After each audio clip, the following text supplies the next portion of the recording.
good stuff like that. But as you can see, I'm actually killing raptors right now in a undisclosed location, unknown to you, of course, right now. And I'm going to go ahead and show you exactly where this location is at, and you can kind of already get the gist of it.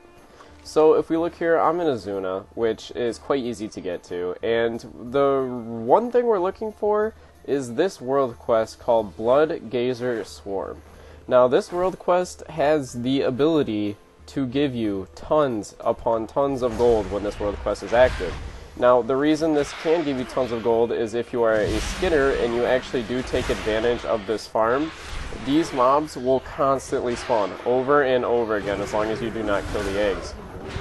So you can literally kill these mobs constantly and just keep skinning them over and over again, and it literally is one of the, if not like, best gold farms I've seen in a while here on the channel at least. And as you can see, using this farm is just this easy, and there are literally swarms upon swarms of all of these. So as you see here, I'm actually getting a ton of drops, and this spot is actually quite competitive in that tons of people are here trying to do the same thing as you. So just so you know, I would watch out for that. You also do get a chance to have a pet drop from these, which is actually quite cool. But as you can see, just the leather from this farm itself is quite good on its own. Now, as we kind of all know, Stonehide leather is kind of falling down a little bit on the market, as you can kind of see by the prices just indicated on it, which I'll show you here real quick. See if I can find our leather. There it is. So as you can see, this much leather is only worth about 66 gold right here, but you honestly saw how easy it literally took me like 1 minute to get that much gold. And if you are lucky enough to be following around people that do just only kill the raptors and they don't skin them or anything like that, you can actually just follow them around and continue to skin all of them. But as you can see, kind of just what I'm doing right here, this is really all you have to do with the farm, other than making sure that you don't get nuked yourself, that the raptors don't kill you, which you do have to watch out for, because if you pull too many of them at one time, they will kill you, and that can be quite irritating sometimes, but that's kind of really the only thing you need to worry about. Obviously, I'm like not the best player, so as you can see, I obviously didn't like use any sort of rotation whatsoever on them, and these actually are quite easy to kill very fast while you're speedrunning it, and you can literally just go through all of them, pick up all this stuff. That's all just vendor trash you're gonna end up having to get rid of later, and you can just go through, skin every one of them like this, and all you need is skinning, and it can even be level 1 skinning. So you don't even need to max out your skinning to get here, and as you can see, I've already got, 100 gold worth of skin, and we're just going to go around and kill all of these.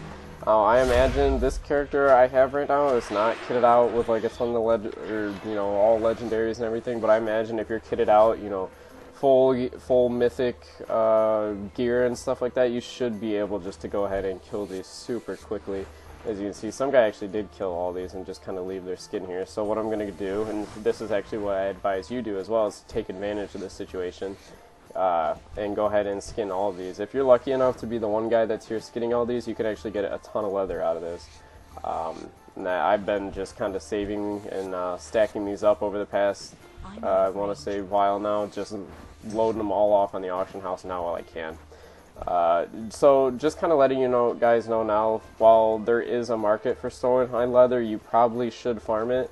I definitely recommend farming it now, because as soon as Battle for Azeroth comes out and we have the new mats, this Stonehide leather is going to be, in a word, pretty much not exactly useful anymore.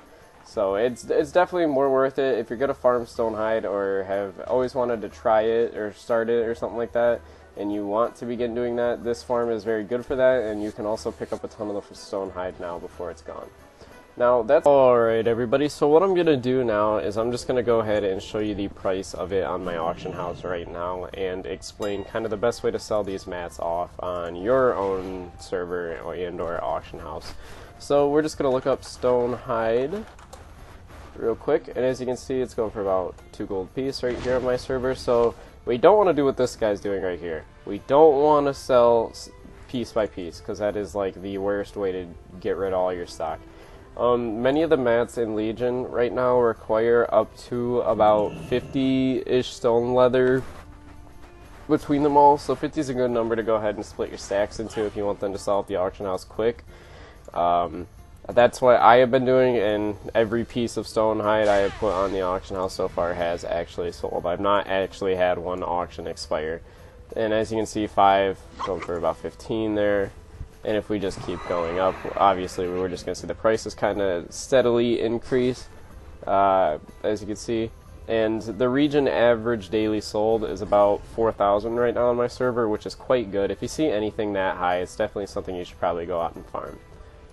So yes, I personally sell my stacks in stacks of 50 because I find it's just easier for me to manage and get rid of. If you sell in stacks of 200, you can it's kind of more a pain in the butt if you see here, because you can only really price it that much, whereas when I split it into stacks of 50, I am actually able to sell them off a little bit quicker, and I can price them a little bit higher. So it's like people that don't need exactly 200 but they need more than 20, and they can't really go buy 10, so it's kind of right in the area.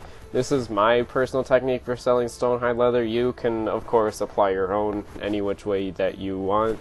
This is just what I do and what I recommend and what I've been doing since probably about the start of Legion. Now, in that's really all you kind of need to know. If you do want to make the whole skinning process easier, if you're an engineer, you can get the Ludarang. You can actually build that yourself. Also, I always recommend to be a droid for some of these farms, just because you can skin while in travel form or something like that, so you can just constantly be moving. It's much easier. Droid is definitely one of those characters that's kind of a gathering one, so I definitely recommend doing that. Or there is also a mount that you can get that you will not dismount while skinning. And those are kind of the 3 things that I'd recommend. Maybe, other than that, a vendor trash mount. But kind of adding anything else onto that farm would really be a little bit too much. I think we're kind of at the right limit with where we're at. Now, that's really all I had for the extra tips and tricks.